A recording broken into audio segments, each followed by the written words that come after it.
प्रिय दर्शक बंधु और श्रोतागण आपण समस्त को मोर नमस्कार शुभेच्छा शुभकामना। आज मु श्रीमती स्वाति मिश्र ओडिशार सुसाहित्यिक कवि सौरभ कैलाश चंद्र बेहेरा सृजनी नहीं आसी एक सुंदर मनछुआ कविता जार शीर्षक होउछि नेताजी सुभाष चंद्र बोस। आशा करे आपण मानक ए कविताटी निश्चय भल लागिबो। कविताटी शुणी सारला पर निजर मतामत देबा पई आदौ भूलिबे नाही। दिल्ली चलो करिथिले आह्वान मते रक्त दियो मु तुमको स्वाधीनता देवी देइथिले डाकरा। आम देशर अद्वितीय स्वाधीनता संग्रामी नेताजी सुभाष चंद्र जन्म ग्रहण करथिले 1867 मसीहा जानुआरी 12 तारिख रे कटकर ओडिया बजार रे।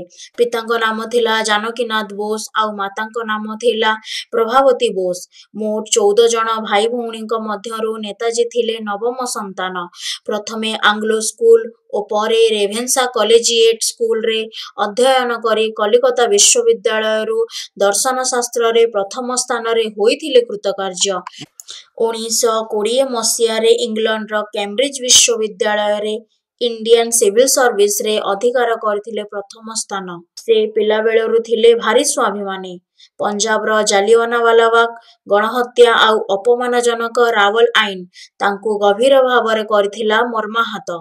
जातिर पिता महात्मा गांधी परामर्श क्रमे से स्वराज पत्रिकार संपादन करने संगे संगे बंग प्रदेशर समस्त दायित्व करथिले बहन।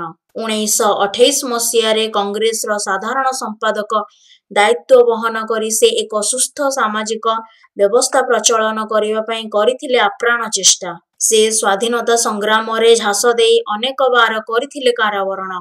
1933 रु 1937 मसीहा जाए यूरोप रा विभिन्न देश भ्रमण करी भारतर स्वाधीनता आंदोलन आभिमुख्य एवं ब्रिटिश राज रो बर्बरता संबंध रे जणाइथिले यूरोपीय को। 1936 मसीहा रे से ग्रहण करथिले कांग्रेस रो सभापति दायित्व, किंतु गांधीजी सहित मत पार्थक्य हेतु से सभापति पदरु इस्तीफा देई से गुलीर जवाब गुली रे देबाकू होइथिले प्रतिज्ञाबद्ध। से प्रथमे गठन करथिले फॉरवर्ड ब्लॉक। ब्रिटिश माने तांको गृहबंदी करिबारु कौशल क्रमे पलायन करी पहुंचिले जर्मनी रो बर्लिन ठारे।